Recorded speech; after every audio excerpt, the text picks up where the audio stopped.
बिजली चमकने लगी तो बिजली का जो प्रकाश अंदर आता है उजाला, उसको कहते हैं स्पार्किंग लाइट। हम विधिमंडलों में जाएंगे और हमारे लिए कानून कौन सा होना चाहिए या नहीं होना चाहिए, ये हम तय करेंगे। ये मौका मुझे कब मिला? अछूत को 2500 साल बाद, सम्राट अशोक के बाद। So it was sparking light.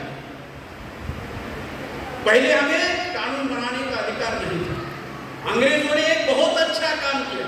कौन सा मालूम है? जाने के पहले आप सभी को कानून बनाने का अधिकार दिया। 1918 को भारत में कानून बनाने का अधिकार केवल ब्राह्मण को था। सभी के लिए कानून बनाने का अधिकार। अंग्रेजों ने यह बंद किया और सभी के लिए कानून बनाने का अधिकार सभी के प्रतिनिधि को दिया, रिप्रेजेंटेशन को दिया। ये सबसे बड़ी, और वही संविधान है। ये एक जाति को अधिकार नहीं दिया, सभी जाति को अधिकार दिया। फिर शंकर बाल गंगाधर तिलक ने विरोध किया, इसलिए उसको जाना पड़ा, लेकिन नॉमिनेशन देकर गया। फिर इस अनसेटल मामले को सेटल करने के लिए 1928 को साइमन कमीशन को भेजा, सर जॉन साइमन। ये भी आपको रिप्रेजेंटेशन देने के लिए आया था, आपकी जाति की संख्या क्या था। उस समय बाल गंगाधर तिलक जिंदा नहीं थे, तो साइमन का विरोध किसने किया? कांग्रेस और गांधी ने किया। और कैसे किया? काले निशान दिखाकर किया, go back Simon, go back Simon, go back Simon करके। इतना ही नहीं, पंजाब का शेर समझने वाला लाला लजपत राय, उसने भी विरोध किया और उसकी छाती पर लाठी पड़ने से मृत्यु हो गई। हमें प्रतिनिधित्व ना मिले इसलिए विरोध करें। स्कूल और कॉलेजेस में हमें पढ़ाया, क्या पढ़ाया? स्कूल और कॉलेजेस में हमें पढ़ाया, क्या पढ़ाया? कि साइमन का कांग्रेस और गांधी ने विरोध किया, पढ़ाया। लेकिन साइमन का स्वागत किसने किया, ये नहीं पढ़ाया। ये बताने के लिए आया हूं, किसने स्वागत किया? स्वागत करने वाला पहला आदमी डॉक्टर बी.आर. अम्बेडकर। स्वागत करने वाला दूसरा आदमी एस.डी. सिंह, चौरासिया, उत्तर प्रदेश, शिव दयाल सिंह, चौरासिया। और तीसरा आदमी पंजाब का Deen Bandhu sir Chhoturam Chaudhary. Simon rail से आ रहे थे तो रेलवे स्टेशन पर बाबा साहब अम्बेडकर और सर छोटूराम चौधरी राह देख रहे थे साइमन की। क्यों? कि साइमन आपको अधिकार देने के लिए आया। लेकिन कांग्रेस के विरोध की वजह से, गांधी के विरोध की वजह से, लाला लजपत राय के विरोध की वजह से साइमन भी अपना सर्वे पूरा नहीं कर सका और आपको अपनी जाति के संख्या के अनुपात में अधिकार नहीं दिया। तो क्या किया? अंग्रेज यहाँ के ब्राह्मणों से होशियार थे, वही इसलिए तो उन्होंने राज किया। 129 ईयर्स राज किया ना। होशियार ना, अगर होशियार न होते तो राज थोड़ी ना।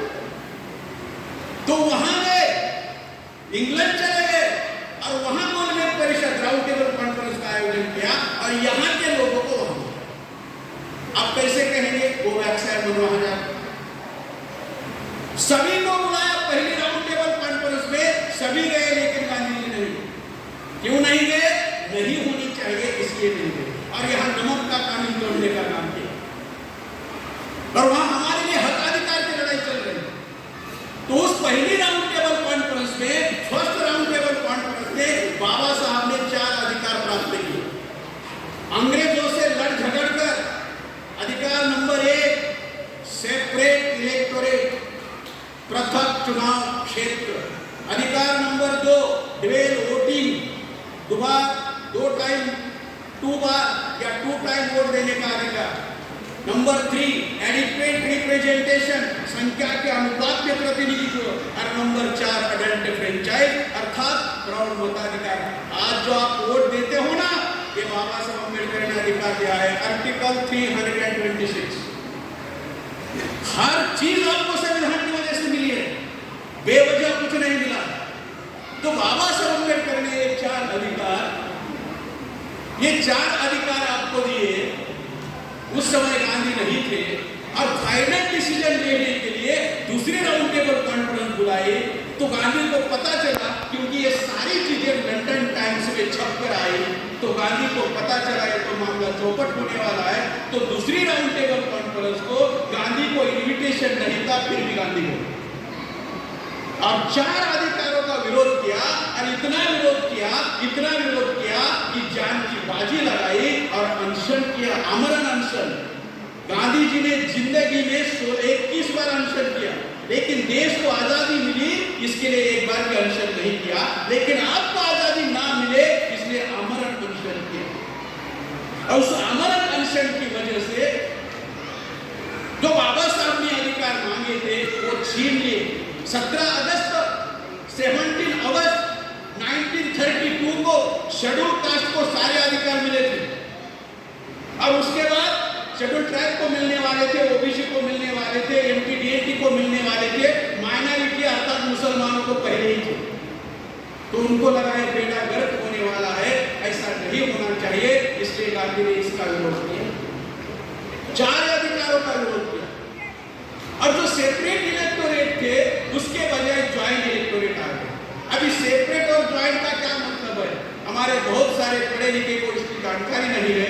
सेपरेट का मतलब है बाबा साहब बी आर अम्बेडकर हमें ब्राह्मणों से अलग करना चाहते हैं। सेपरेट अलग। और गांधी ज्वाइन करना चाहते हैं, ज्वाइन। जो भी कम्युनिटी भारत की ब्राह्मण के साथ रहेगी, गुलाम रहेगी, और जो ब्राह्मण से अलग होगी आजाद होगी। तो बाबा साहब आपको आजाद करने वाले थे। कैसे? अछूत उम्मीदवार होगा और अछूत ही वोटर होगा। कैंडिडेट कौन होगा? अछूत। वोटर कौन होगा? अछूत। तो अछूत वोटर अछूत कैंडिडेट को वोट देगा तो सही कैंडिडेट अछूत का लड़ने झगड़ने वाला, अधिकार मांगने वाला वहां जाएगा। लेकिन गांधी ने कहा कि इससे हिंदू धर्म का नुकसान होगा, ऐसा नहीं होना चाहिए। फिर बाबा साहब ने कहा हमें 2 वोट का अधिकार दे दो, डे वोटिंग का अधिकार दे दो। मतलब क्या? मतलब ये कि हम अपना जो एससी का कैंडिडेट है, अछूत कैंडिडेट, उनको 1 वोट देंगे और जो दूसरा सवर्ण कैंडिडेट है, ओपन कैंडिडेट है, उसको दूसरा वोट देंगे। अगर ऐसा होता तो क्या होता? एससी को 1 वोट मिलता, अछूत को 1 वोट मिलता और फिर सवर्ण लोग हमारे पास आते, एससी के पास आते और कहते वोट दो। अभी चुनाव चल रहा है ना तेलंगाना का, ऐसा ही करते हैं ना, ऐसा झोपड़ी में जाकर ऐसा ही करते। तो हम कहेंगे, क्या कहते? अगर आपको हमारा वोट चाहिए तो अस्पृश्यता नष्ट कर दो। आप नहीं अस्पृश्यता बनाएंगे, नष्ट कर दो। 15 दिन का समय देते हैं, 20 दिन का समय देते हैं, नष्ट करो। तो जिन्होंने अस्पृश्यता निर्माण की, वोट के लिए उनको अस्पृश्यता नष्ट करनी पड़ती। यह था बाबा साहब, यही बाबा साहब की डिमांड। लेकिन गांधी ने ऐसा नहीं किया, वोट का मतलब स्वतंत्र चुनाव क्षेत्र, पृथक चुनाव क्षेत्र, सेपरेट इलेक्टोरेट गांधी की वजह से फेल हो गया। मतलब बाबा साहब की पहली योजना, फर्स्ट स्कीम फेल हो गई। बाबा साहब योद्धा थे, वन मैन आर्मी वाले, उन्होंने दूसरी योजना निकाली और दूसरी योजना का नाम है सेपरेट सेटलमेंट। वो 1943 को लाई थी। बाबा साहब अम्बेडकर क्रिप्स के पास गए और क्रिप्स को कहा कि हम अछूत है और हमारे ऊपर अन्याय होता है, अस्पृश्यता का पालन होता है इसमें। तो क्रिप्स ने कहा क्या करना चाहिए?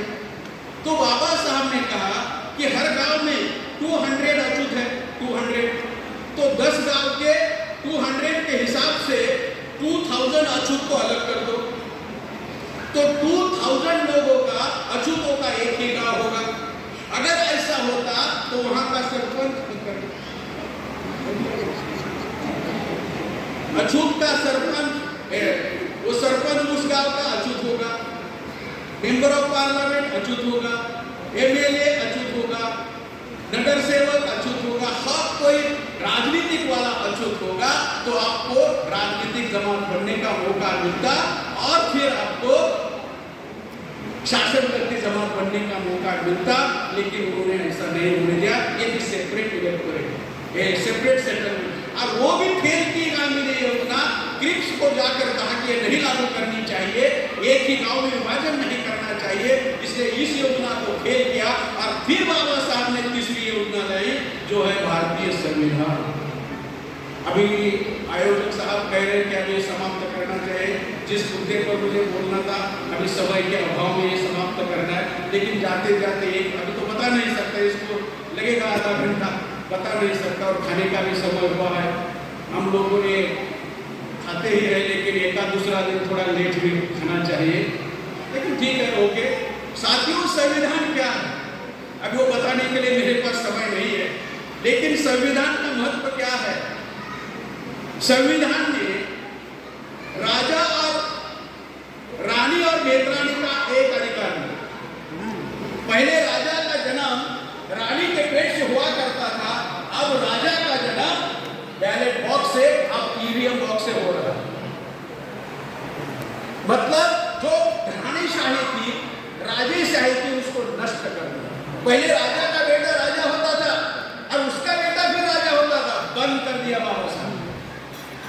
अब चुनाव होगा और फिर सरपंच कौन होगा, सभापति कौन होगा, जिला परिषद अध्यक्ष कौन होगा, एमएलए कौन होगा, मुख्यमंत्री कौन होगा, गवर्नर कौन होगा, एमपी कौन होगा, प्रधानमंत्री कौन होगा, राष्ट्रपति कौन होगा, ये हम डिसाइड करेंगे, आप डिसाइड करेंगे चुनाव के बाद। ये अधिकार आपको दिया। पहले ये राजा बनने का अधिकार केवल राजा को था, अब राजा बनने का अधिकार आपको दिया। दूसरा, बेहतरानी one vote one man one vote and one vote one value के हिसाब से रानी और मेहतरानी, झोपड़पट्टी में रहने वाले और बंगलों में रहने वाले सभी को एक ही अधिकार। तीसरी बात यह हुई साथियों, पहले कुलवारी भूषण छत्रपति शिवाजी महाराज का राज्याभिषेक वो शूद्र होते हुए नकारा कि वो शूद्र है।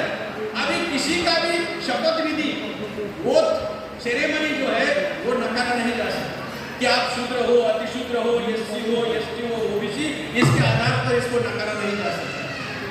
बहुमत होगा और जिसको बहुमत मिलेगा वो प्रधानमंत्री हो सकता है, वो मुख्यमंत्री हो सकता है। अगर भारतीय संविधान नहीं होता तो साउथ इंडिया का कोई भी कम्मा, कापू, रेड्डी मुख्यमंत्री नहीं बन सकता, नरेंद्र मोदी भी प्रधानमंत्री नहीं बन सकता अगर मनुस्मृति होती तो। लेकिन आज भारतीय संविधान है, हर किसी को यह अधिकार है, क्योंकि ये अधिकार राष्ट्रपति को दिया है शपथ विधि या वोट सेरेमनी लेने का, और जिसके पास बहुमत है उसको प्रधानमंत्री या फिर मुख्यमंत्री बनने का अधिकार है। आपको जानकर हैरानी होगी, भारत का सबसे बड़ा पंडित अटल बिहारी वाजपेयी, उसका वोट सेरेमनी भारत का सबसे बड़ा अछूत डॉक्टर के.आर. नारायणन ने किया। Doctor KR. नारायणन, ये है संविधान का चमत्कार, साधारण चीज नहीं। और यह सही जानकारी सही तरीके से बताने के लिए उनका विरोध है। अगर ये जानकारी आप लोगों को बताओ तो आप लोग जागृत हो गए, ऐसा नहीं होना चाहिए, इसकी वो व्यवस्था करते, इसके लिए उसको उत्सव का स्वरूप देते हैं और उत्सव मनाने के लिए पैसा भी देते हैं। साथियों, संविधान एक महान किताब है और वो संविधान आज संकट पे है।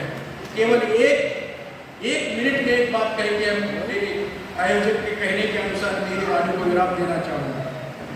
साथियों,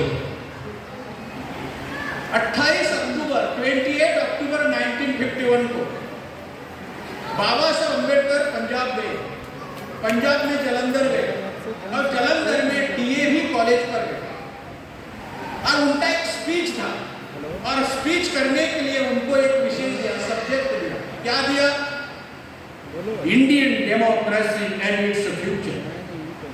51 और 50 को संविधान, 50 को संविधान लागू और 51 को सब्जेक्ट क्या दिया पंजाब के कॉलेज में? Indian democracy and its future, भारतीय लोकतंत्र और उसका भविष्य। तो बाबा साहब ने क्या कहा, आप भी सुन लीजिए। बाबा साहब कहते हैं, इफ यू वांट टू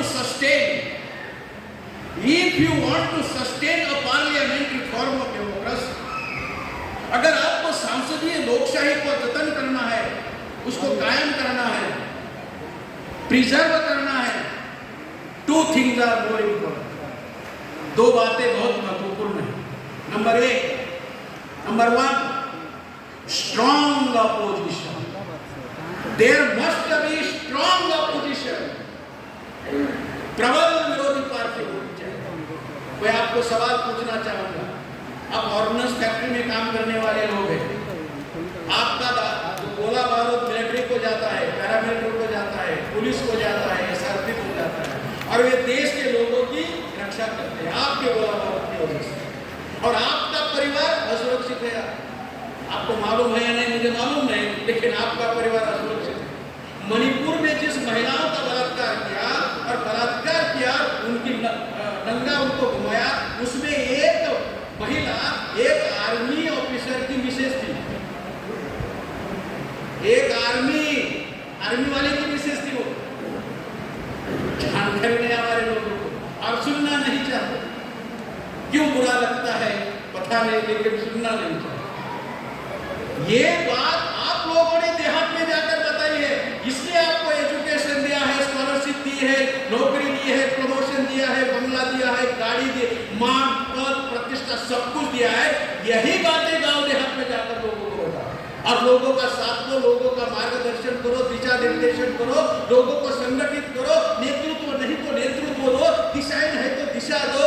अगर हमें ही दिशा नहीं है तो लोगों को कैसे दिशा दें? तो बाबा साहब ने कहा स्ट्रॉन्ग अपोजिशन होना चाहिए। क्या आज भारत में स्ट्रॉन्ग अपोजिशन है?